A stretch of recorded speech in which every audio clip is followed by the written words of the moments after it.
Aê! É com emoção, tem que ser com emoção, Carla, senão não tem graça. Live da Abracel tem que vir com emoção. Tudo bom? Consegui. Tudo bem. Conseguimos. Obrigada, obrigada, pessoal. Já estamos aqui com 92 pessoas online no comecinho. Já posso dizer que está um sucesso. Carla, primeiramente eu quero agradecer muito a sua disposição para participar de uma live com a Abracel. Você que sempre foi uma grande aliada do Mercado Livre, que atuou aí em projetos para a expansão do setor, como preço suporte. Então, assim, é uma honra para a Abracel estar recebendo você aqui nessa live. Muito obrigada pela sua presença. Obrigadíssima por estar participando. Teve a emoção aí no começo, mas isso é só para mostrar que a nossa live vai ser mais legal ainda, que já começou com emoção. Muito obrigada, Ângela. E desculpa aí, mas o equipamento não ajudou, mas agora eu já estou aqui. Não, assim que é bom, é com emoção. Aguenta coração, como diria o Galvão Bueno. Carla, então, a nossa live já ultrapassamos 100 pessoas assistindo a gente. Muito obrigada, pessoal, pela presença. Muito bacana ter vocês aqui com a gente. Quero primeiro conhecer um pouco mais da Carla Primavera, trajetória pessoal e profissional. Quem é a Carla Primavera? Por favor, apresenta aí pra gente. Boa tarde. Eu sou funcionária de carreira do BNDES. Minha formação, eu sou advogada de formação, mas hoje estou fora da minha zona de conforto. Hoje eu lidero a equipe de energia elétrica, gás e petróleo do BNDES. Então, nós cuidamos de todos os segmentos de energia elétrica, mais gás e petróleo, financiamento, renda fixa e a parte também setorial, né? Além de estudos setoriais, a gente cuida de toda a parte regulatória, o que a gente pode contribuir para aumentar o investimento no setor e até mesmo atrair investidores internacionais. Então, esse é um pouquinho do nosso trabalho. O banco tem uma carteira no setor elétrico muito representativa, é o setor que o banco tem a maior exposição de crédito, então é um ativo muito relevante. Hoje nós somos líderes em financiamento a energias renováveis, sendo um banco que só investe no Brasil, se comparado a outros players que investem globalmente. Então é um orgulho não só para o banco, como para o setor elétrico brasileiro, né? Que o seu banco de desenvolvimento seja o maior financiador de energias renováveis no mundo, e não é dito por nós, é dito por uma empresa, pela imprensa. Então, a gente tem muito orgulho, apoiamos aí desde o primeiro projeto eólico do Brasil até a gente formar uma carteira de mais de 13 gigawatts de energia em energia eólica, né? E hoje a gente tem aí um desafio de embarcar a energia solar nessa mesma trajetória que a energia eólica fez no nosso país. Então, esse é um pouquinho do resumo sobre a minha história, que se confunde com a história do banco. Eu estou no setor já há muitos anos. Nessa posição estou desde 2016, sendo aí a pessoa que lidera toda a equipe de energia, mas passei muito tempo por sendo a chefe do jurídico de energia elétrica no banco. Ah, que legal. Antes, só para dar um aviso para o pessoal, gente, quem quiser mandar pergunta para a Carla já pode aproveitar. O pessoal da equipe da Abracel está consolidando aí as perguntas, pode ir mandando do bate-papo, fiquem à vontade. Ah, Carla, muito bacana esses dados que você apresentou do banco, parabéns. Vamos lá, partir para o nosso tema da live. A gente está aí vivendo uma crise que não atinge só o setor elétrico, mas está atingindo o mundo inteiro, a pandemia do coronavírus. E eu queria entender como é que essa crise afetou os trabalhos do banco. Eu vi também que vocês destinaram algumas linhas de financiamento para minimizar os impactos que estão acontecendo por conta da crise. Se você puder detalhar um pouquinho, trazer um pouquinho da sua visão. Quero dar um oi aqui para o Luiz Renato do canal Energia, que entrou também. O canal Energia também está fazendo boas lives no setor. Então, Carla, você pode contar um pouquinho aí para a gente? Posso contar um pouquinho. O primeiro desafio é que, assim como outras empresas, a gente colocou o banco 100% em trabalho remoto. Então, estamos todos em home office, operando o banco 100%, assim como muitos clientes nossos e associações, né, nesse momento. Mas fomos muito bem sucedidos aí nessa empreitada. Foi quase uma operação de guerra, mas deu muito certo. Em relação à pandemia, o banco iniciou, talvez com medidas mais transversais no primeiro momento, e aí depois eu explico um pouquinho. E aí a gente foi assim das pessoas para as empresas, cuidando mais do indivíduo até chegar nos clientes corporativos, né? E aí, uma das primeiras medidas que nós anunciamos foi a transferência de recursos que hoje compõem o capital do banco, PIS/PASEPRE, de volta para o FGTS para proporcionar pagamento em favor de trabalhadores e de quem possui conta vinculada no FGTS para ajudar o enfrentamento aí dessa crise econômica que começou como uma crise de saúde, mas hoje a gente enfrenta a crise econômica. Além dessa questão do PIS/PASEP, o banco anunciou bem no início da pandemia o chamado standstill, que é a possibilidade dos nossos clientes diretos suspenderem o seu pagamento de dívida com o banco. Então, é uma suspensão de 6 meses de principal e juros, em que a gente incorpora esses valores de 6 meses ao saldo devedor, e aí faz com que as empresas possam passar por esse momento de frustração de receita e até mesmo uma questão de frustração de liquidez muito grande, para que a gente ajude, né, a economia a ultrapassar fazer essa travessia de uma forma mais branda. Então, e aí o primeiro setor contemplado depois dessas duas grandes medidas foi o setor de saúde, porque sendo uma crise que começa na saúde, o banco divulgou um programa para atender empresas que prestam serviços para a saúde, também para hospitais, para equipar com leitos, com respiradores, com equipamentos de proteção também para os profissionais de saúde. Então, um programa que visa atender aí mais ou menos um valor de 2 bilhões de reais. Então, foi um dos primeiros programas que o banco lançou. E como é que foi assim, o resultado dessas ações Ele está sendo um programa bem procurado, a gente já aprovou uma quantidade relevante de leitos e de respiradores, até para hospitais de campanha, né, em algumas cidades que estão vivendo aí a crise do coronavírus mais intensamente.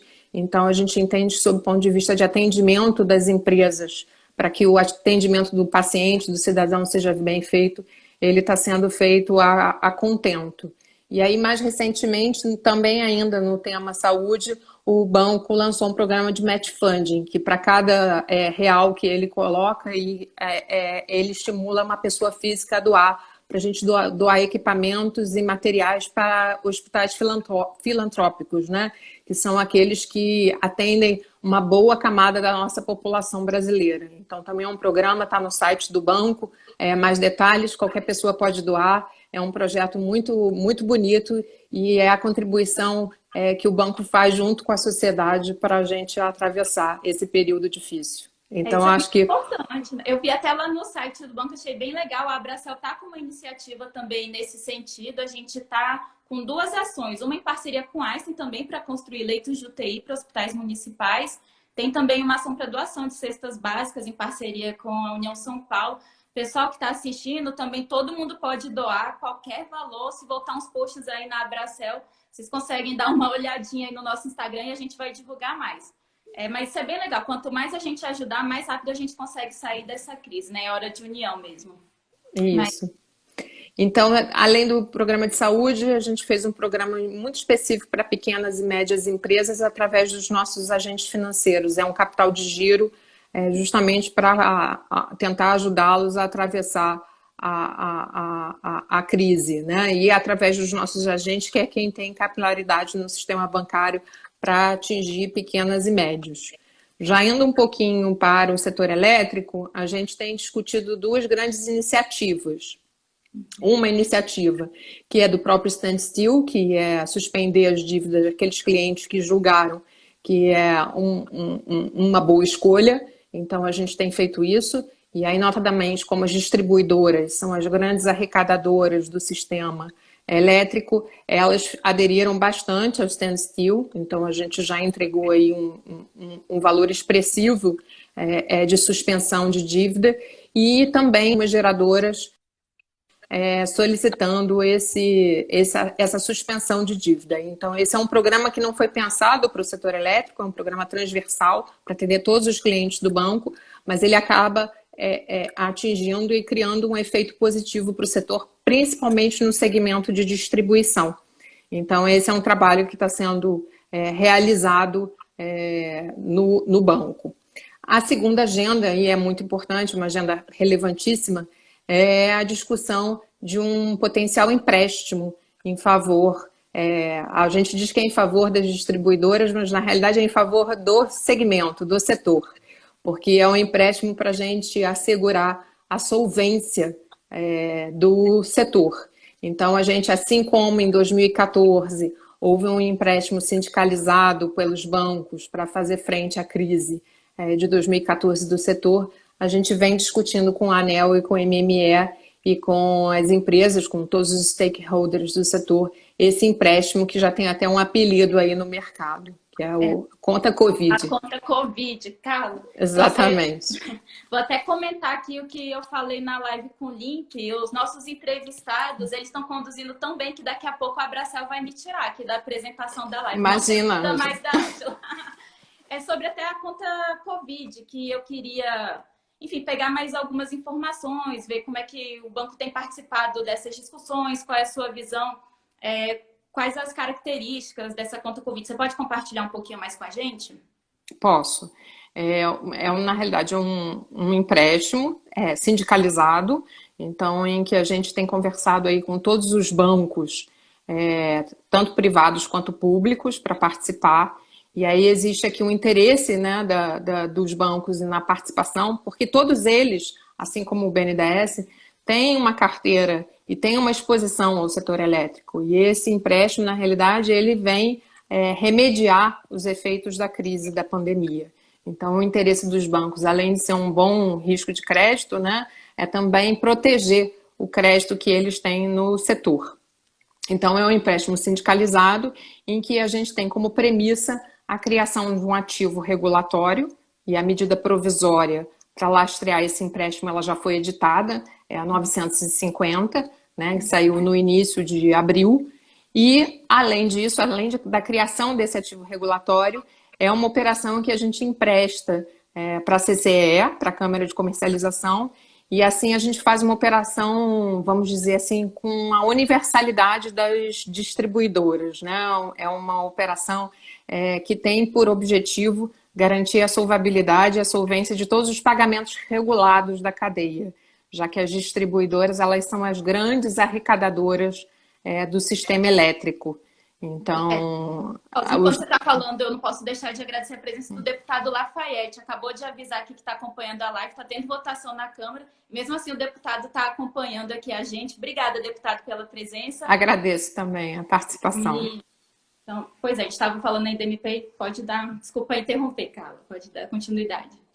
Então, a gente vem discutindo esse empréstimo com o MME e com a ANEEL, de modo que as distribuidoras elas tenham a liquidez suficiente para continuarem adimplentes com todo o sistema e a gente não tenha aí um enfrentamento de uma crise maior no setor elétrico, que é responsável por uma grande parcela do investimento no Brasil e que também emprega muita gente. Então, o empréstimo da conta Covid, em geral as pessoas mencionam que é um empréstimo para as distribuidoras, mas é sempre bom fazer essa distinção, né? É um empréstimo para a solvência do setor, para que todo o setor continue solvente. Pois é, até sobre essa questão, sobre esse tópico, a gente recebeu aqui umas perguntas, eu queria fazer para você. O banco já tem uma primeira avaliação do valor total da operação?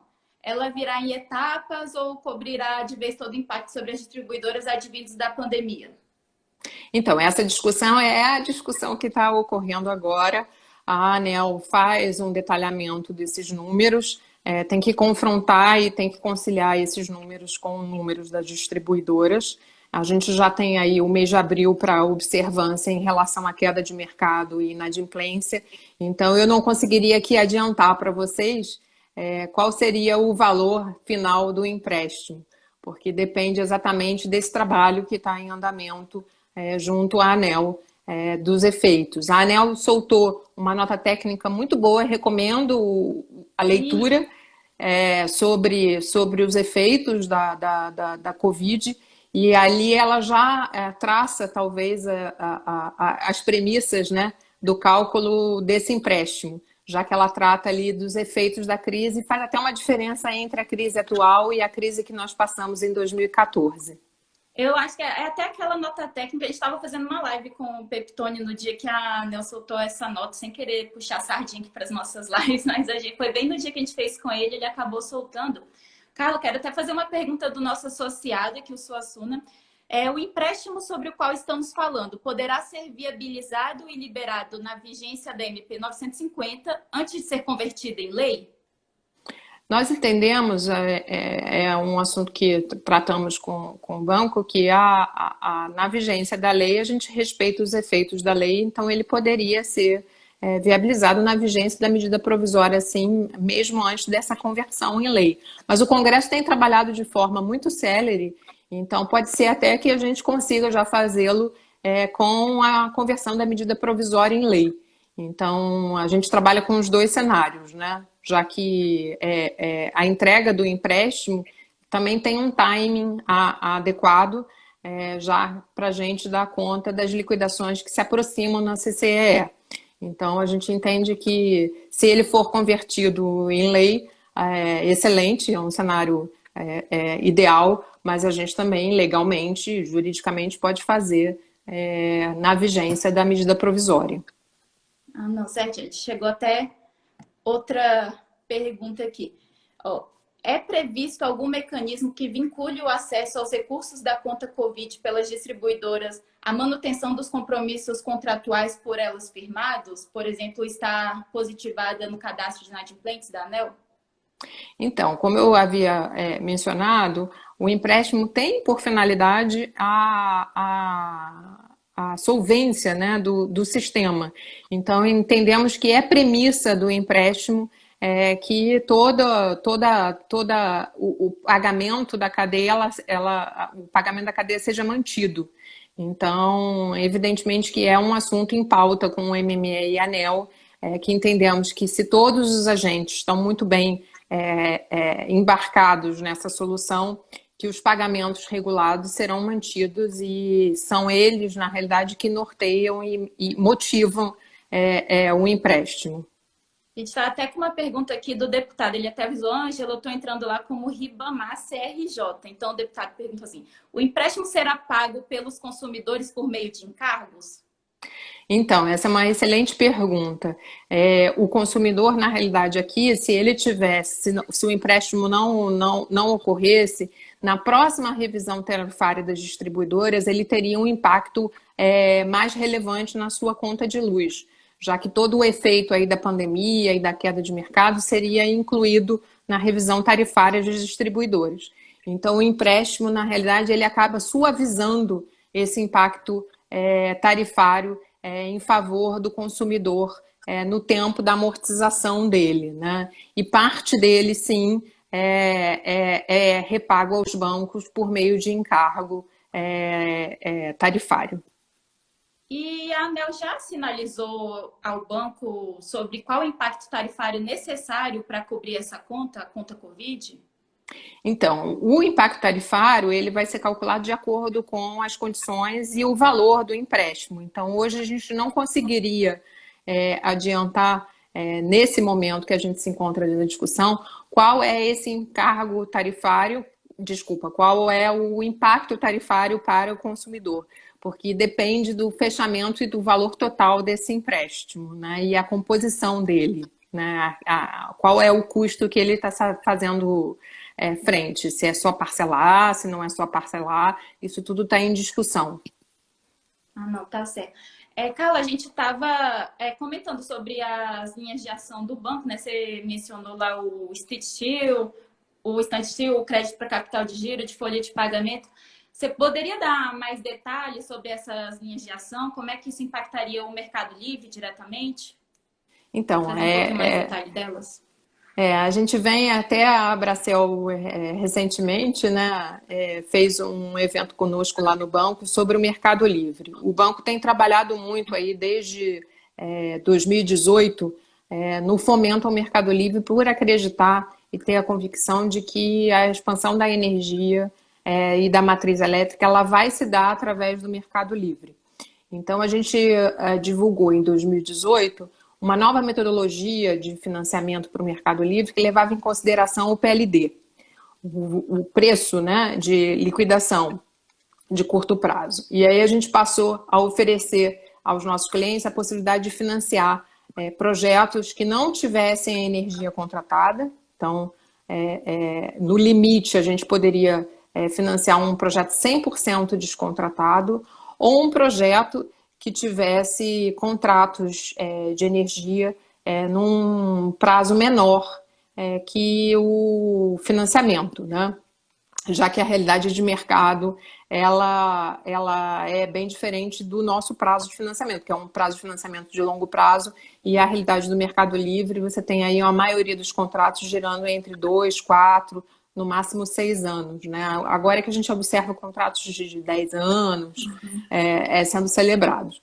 Então, a gente divulgou essa nova metodologia. E aí, no ano passado, a gente aprimorou a metodologia e saímos da referência do PLD, do preço de curto prazo, e migramos para uma referência de preço de contrato.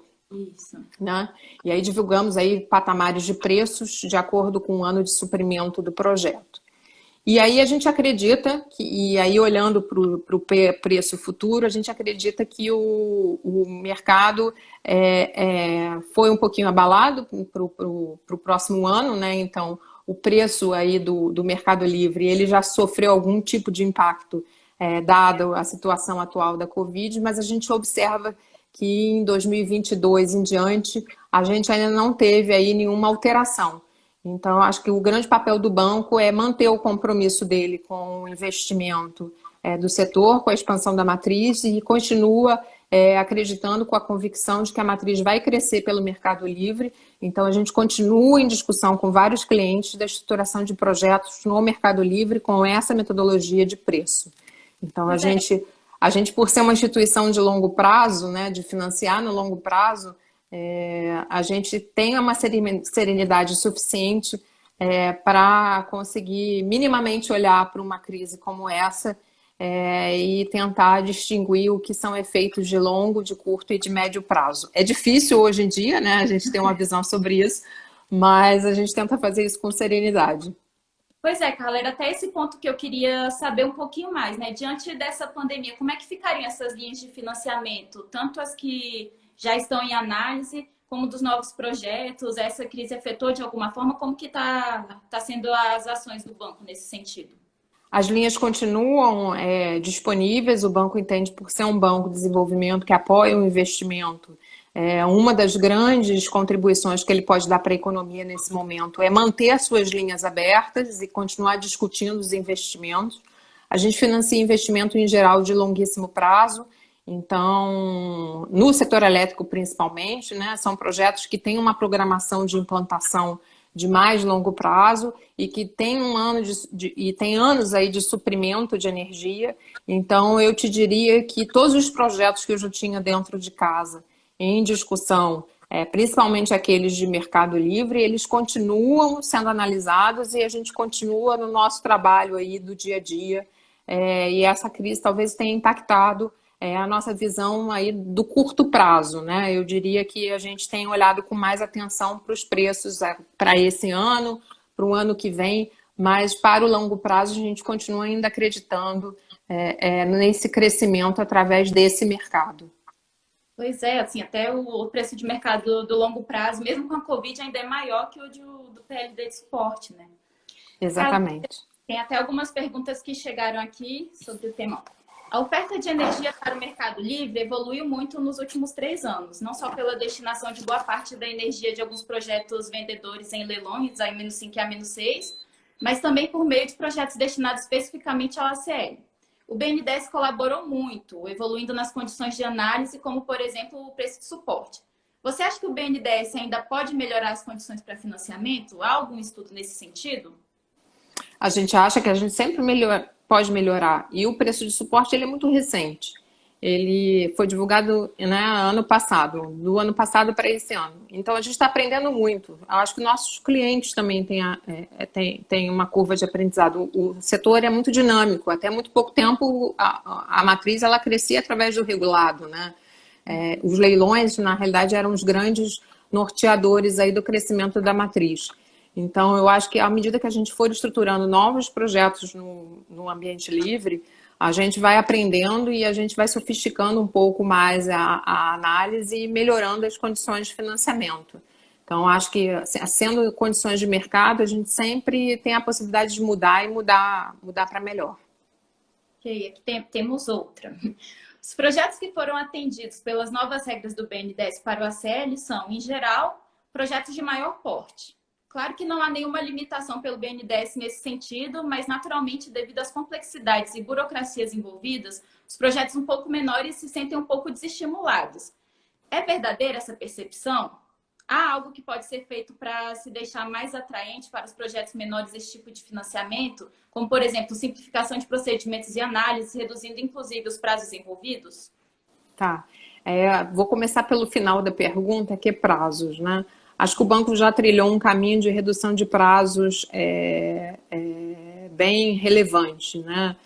Antes, até por termos sido aí, talvez, assim, o grande financiador do setor na época dos leilões, a gente tinha também um engargalamento dos projetos. Eles chegavam ao banco ao mesmo tempo pós-leilão, né?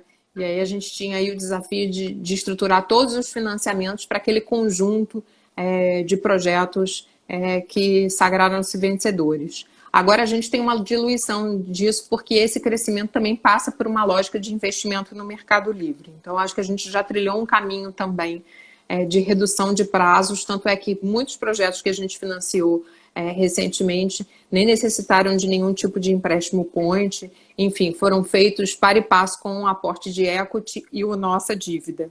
Então acho que esse aprendizado e essa curva de melhora do atendimento em relação ao prazo, a gente trilhou um caminho, mas a gente sempre pode melhorar. E em relação ao porte de projetos, talvez assim eu faça uma observação na afirmação de que do atendimento a menores projetos.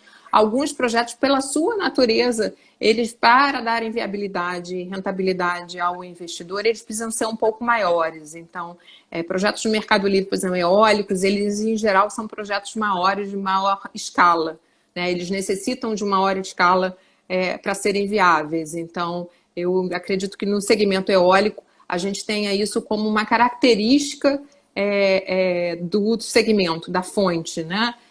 Em relação ao solar, que eu acho que talvez a pergunta venha daí, não sei exatamente, a gente recentemente fez projetos pilotos de financiamento, principalmente para GD e eficiência energética, para atender clientes menores e projetos que tenham realmente uma escala menor.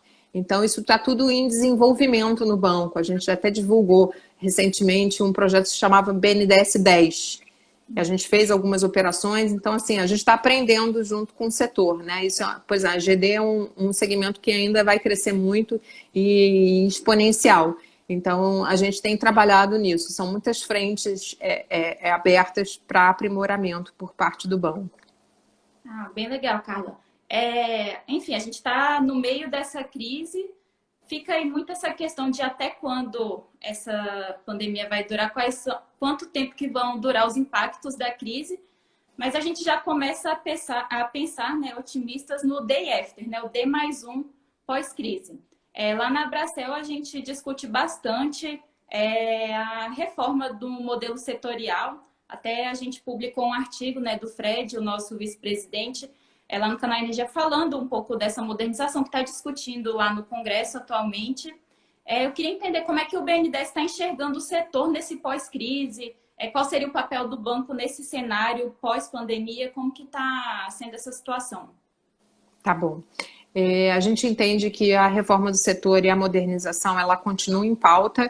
Evidentemente que hoje ela não captura talvez assim, a atenção de forma absoluta, porque a gente também precisa dar atenção aos efeitos da crise, mas eu entendo que ela continua em pauta, o setor tem uma obrigação para o seu bom desenvolvimento de não abandonar essa agenda.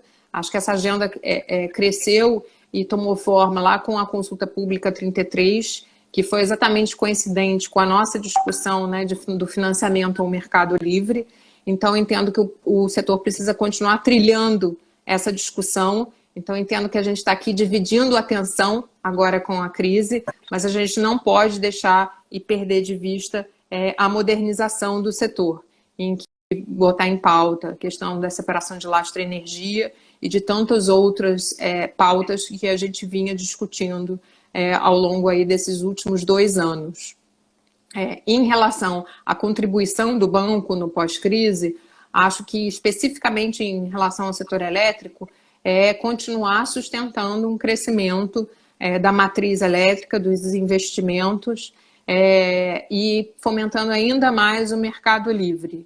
Então, acho que a gente sempre esteve presente no setor, oferecendo ao setor diversas soluções, e acho que o nosso papel hoje é de fomentar ainda mais novas operações para o setor, e acho que a gente poderia, inclusive, atrair outros investidores. O setor é muito resiliente, o setor já passou por crises, essa é uma crise que não é uma crise do setor, né? É uma crise que ela é mais abrangente, mas o setor passou pelo racionamento lá no início dos anos 2000, depois passou pela crise de 2014, e é um setor muito resiliente que continuou investindo valores expressivos, tanto em transmissão quanto em geração. Então, entendo que o papel do banco é continuar sendo aí um player relevante para o aumento dos investimentos, e aí eu faço destaque aqui, porque eu acho que o retorno social é muito maior, principalmente para o segmento de geração. Legal.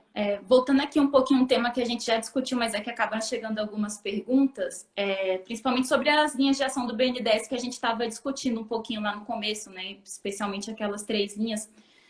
Imaginando um consumidor que está, como a gente já comentou, essa crise não é exclusiva do setor elétrico, né? Então a gente está imaginando um consumidor que foi afetado nas suas receitas pela crise. Essas linhas de ação de crédito do BNDES, como que ela poderia auxiliar esse consumidor que está passando por essa dificuldade? Qual que seria o impacto dessas ações do BNDES para um caso de um consumidor que está enfrentando as dificuldades com a pandemia? Dependendo do porte dele, ele vai ser atendido. Ou ele pode ser atendido pela nossa linha de giro de indireto, se ele for pequena e média empresa. Então, a gente até ampliou a nossos canais de distribuição. Recentemente registramos fintechs para fazer essa distribuição e esse repasse de recursos do banco. E se ele for um grande consumidor, uma grande indústria, a gente tem estudado no banco, e aí talvez sejam as próximas fases, quais as outras linhas de financiamento que a gente poderia oferecer mais para grandes empresas. Já que agora, por enquanto, a gente tem tratado setorialmente, né? Então, o setor de saúde foi tratado, a gente hoje está na discussão desse empréstimo, que a gente entende que é um empréstimo para cuidar do setor elétrico, e existem outros setores sendo cuidados pelo banco, em conjunto com outros bancos, para se fazer uma operação mais ampla que dê conta dos efeitos da Covid. Então, para as pequenas e médias empresas, a gente já tem uma linha através dos nossos agentes financeiros para um capital de giro. Mas o grande consumidor que deva discutir, inclusive com os nossos clientes geradores, a gente acha que a gente pode procurar entender a crise que ele está passando e entender quais são os efeitos também dessa crise com o gerador, né, com o nosso cliente. Então, para esses consumidores de maior porte, o banco, então, está estudando alguma linha de crédito para ele, né? Você tem alguma previsão de sair mais detalhes? Você pode adiantar alguma informação, alguma coisa nesse sentido? Não, eu diria que a gente está em preparação. Então, tá certo. Você entende que isso beneficia a solvência de consumidores no mercado livre de energia? Isso foi outra pergunta que chegou aqui. Em relação ao empréstimo da conta Covid. Então, como eu disse, o empréstimo tem como premissa a solvência dos pagamentos regulados. Então, entendemos que esse é o objetivo do empréstimo. Então, os bancos, né, o conjunto, o sindicato de bancos entende que deve haver um compromisso, sim, com essa solvência e com esses pagamentos regulados. Só para dar um aviso, primeiro eu quero agradecer novamente a audiência que a gente está tendo aqui online. Agora tem mais de 160 pessoas. comentar quem está assistindo a gente. Nós temos uma lista que a gente passa todas as informações das lives e outras notícias do Mercado Livre. Quem quiser receber, volta aí na página do Instagram da Bracel, tem um link aí na bio, você pode cadastrar seu e-mail e a gente vai passar as informações para vocês também. Chegou uma outra pergunta aqui, Carla. Você acredita que um mercado totalmente aberto, previsto na redação do 232, para ocorrer em 48 meses, né? O modelo de expansão da oferta via Mercado Livre precisará de ajustes? Como financiar um projeto que vê na ponta de consumo um comercializador varejista, por exemplo? Tá, ótima pergunta. Acho que muitos ajustes. Acho que a gente tem aí, como eu disse, que colocar atenção em toda a pauta de modernização. Como financiar o comercializador varejista? A gente, quando divulgou a nossa nova metodologia de financiamento ao Mercado Livre, ela tem, talvez, aí uma característica não muito percebida.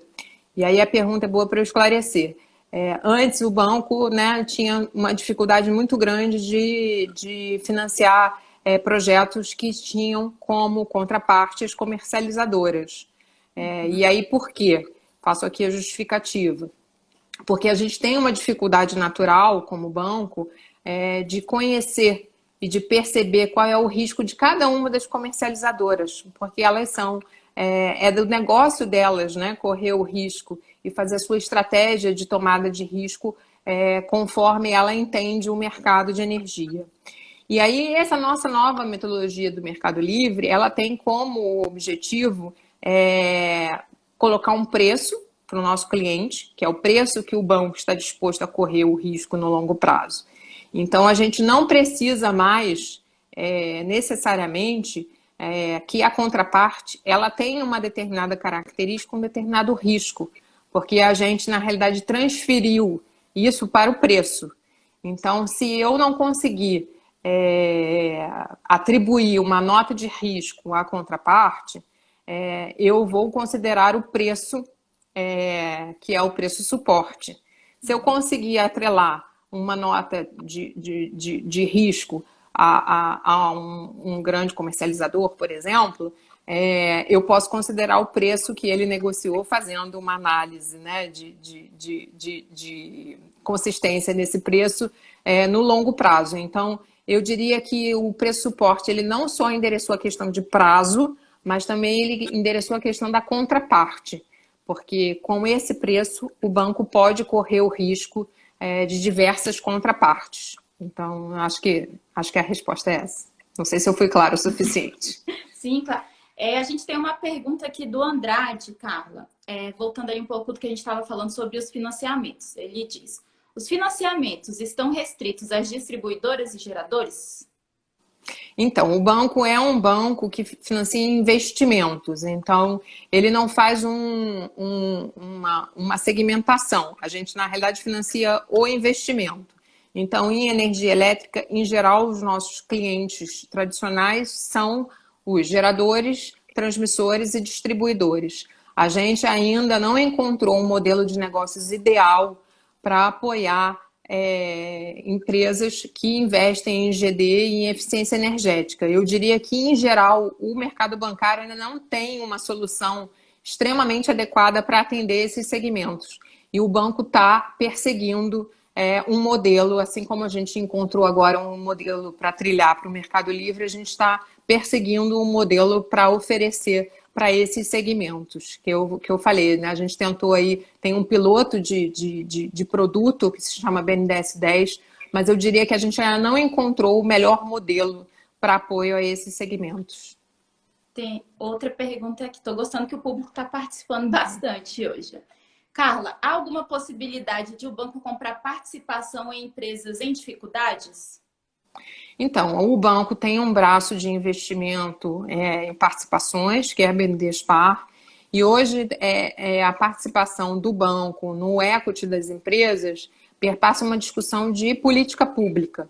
Então, existe aí nos jornais de grande circulação algumas notícias que o banco estuda investir em alguns setores ou empresas. Eu diria que hoje o investimento em equity por parte do banco segue o norte de uma definição muito clara de política pública por parte do governo e do Congresso de como e quando o banco deve atuar, com uma lógica de mercado, evidentemente. Mas entendo que a nossa grande missão aqui eu respondo mais pela parte de dívida, né? Pelo financiamento à renda fixa. Mas hoje entendo que, por conta da pandemia, essa questão de investimento em equity, ela está muito centrada nessa formulação dessa política pública. Chega aqui uma pergunta do Mário Augusto. O mecanismo de standstill já está aprovado para os que requisitaram ou ainda vai existir um processo de avaliação para quem requisitou? Obrigada, Mário, pela sua pergunta. O standstill é um processo muito simples. O banco, quando anunciou que já colocar no ar a ferramenta para que todos os clientes pudessem solicitar de forma rápida. Então, no nosso site, existe um link que os nossos clientes conseguem acessar e solicitar esse standstill automaticamente. E isso torna um processo bem simplificado dentro do banco. Então, desde que a gente anunciou até hoje, a gente já aprovou um volume expressivo de standstill dentro do banco. Então, ele é feito online, ele é feito pela internet. Certo, eu tenho outra pergunta aqui do Luciano. Pode haver alguma limitação à distribuição de dividendos para as elétricas beneficiadas com o empréstimo da conta Covid? Não saberia responder ainda essa pergunta. Como eu falei, a gente ainda está estruturando esse empréstimo. Não sei se essa pergunta se relaciona com a restrição que o banco fez em relação ao standstill, porque isso é uma restrição que o banco incluiu no standstill. Então, não sei se a origem da pergunta vem daí.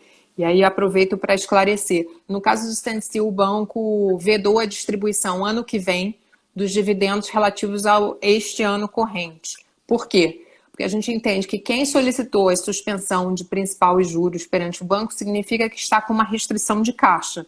Então, nada mais justo que no ano que vem ele não faça pagamentos de dividendos desse ano corrente agora.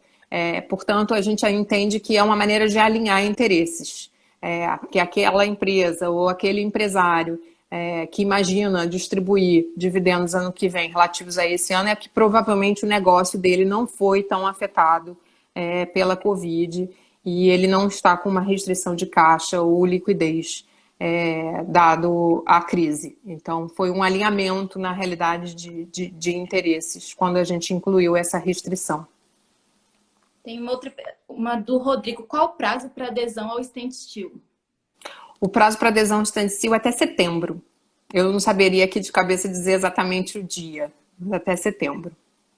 Que tem outra pergunta que chegou. No momento de estresse de preço para baixo, como na Covid, o preço de longo prazo no Mercado Livre está acima do PLD de suporte, como você até comentou, né, aqui na live. Não está na hora do banco aumentar o PLD de suporte? Então, a gente hoje apelidou até de preço de suporte, né? Que a gente não faz mais relação com o PLD. Então, o preço que o banco está disposto a correr no longo prazo, é o preço que a gente tomou com base em contratos celebrados, seja de energia existente, de contratos celebrados pelos nossos clientes na carteira ou de pesquisa de mercado que a gente fez. Então, é um preço que a gente joga no nosso modelo financeiro para, às vezes, 16 anos, 20 anos. Então, é um preço que realmente, ele em geral, vai ser menor, vai ser um preço que até é corrigido, então não é tão pequeno assim, né? O valor de hoje parece módico, mas não é, porque ele também é corrigido pelo IPCA. Mas é o preço que a gente, no longuíssimo prazo, e você ter uma visibilidade de preço para mais de 10 anos, mais de 15 anos, é uma coisa muito difícil.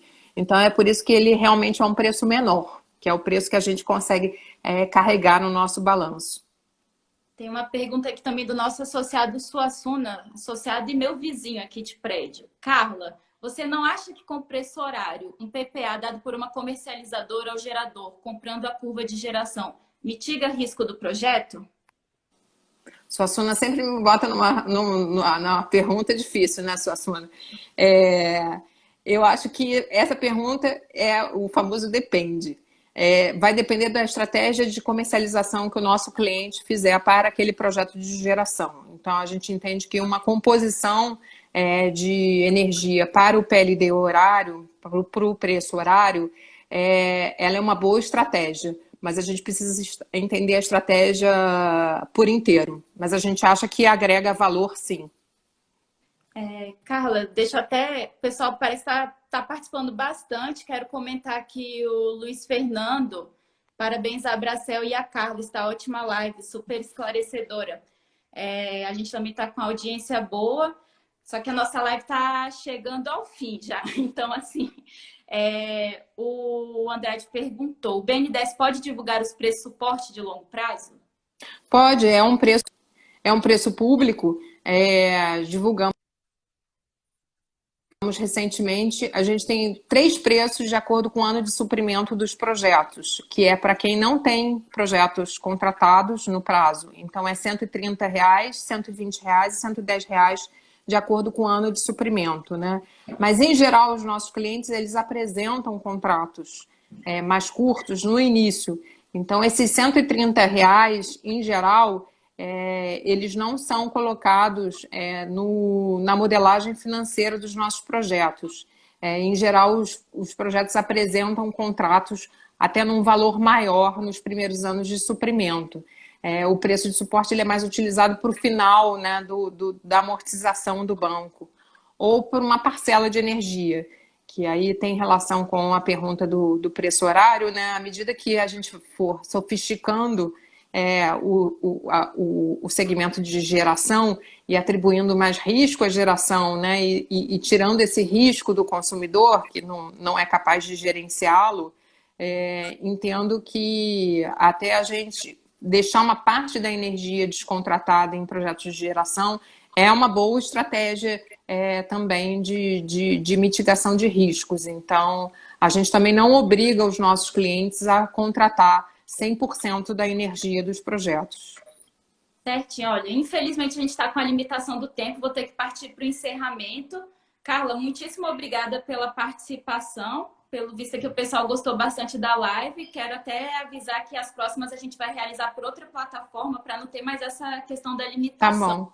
Muito obrigada pela parceria aí de longa data com a Bracel. Eu queria agradecer também o nosso público, nossos associados, nosso conselheiro Paulo, que cumprimentou aqui, via a Beólica, Camila, o Sandro, via a Biaca, que também participando pelo Pedro. Então, gente, muito obrigada aqui pela participação. Carla, eu queria deixar esses minutinhos para você dar umas considerações finais para a gente encerrar a live. Queria agradecer muito, foi uma excelente oportunidade. Acho que a gente vem desenvolvendo um trabalho em conjunto com a Bracel muito importante para o setor, já que a gente precisa trilhar esse caminho da modernização do setor.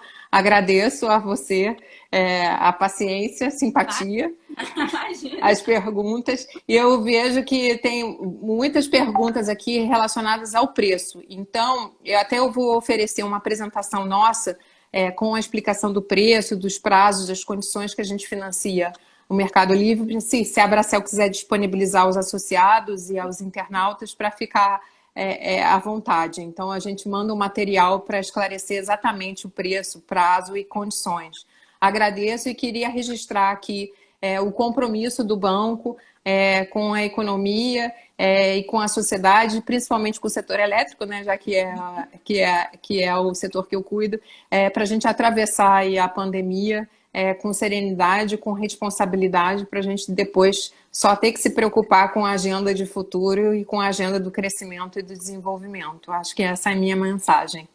Legal. Fabi da Ômega também participando, um beijo grande, nossos associados aqui. Eu queria lembrar a gente das ações. A gente comentou do Match Fund aqui do BNDES, que é uma linda ação, parabéns pela iniciativa. Lembrar da ação da Abracel também, todo mundo pode participar. Quem quiser se cadastrar ali para receber mais informações, o link está lá na nossa bio. Carla, muitíssimo obrigada pela participação, obrigada por ter cedido sua agenda aí para a Abracel. Manda a apresentação que a gente disponibiliza, tá bom? Tá ótimo, agradeço muito. Obrigadíssima, estamos à disposição. Obrigada, viu, pessoal? A gente vai disponibilizar a íntegra da live amanhã. Abração tá a todos. Ótimo. Boa tarde, boa noite. Tchau, tchau. Tchau, tchau. Boa noite.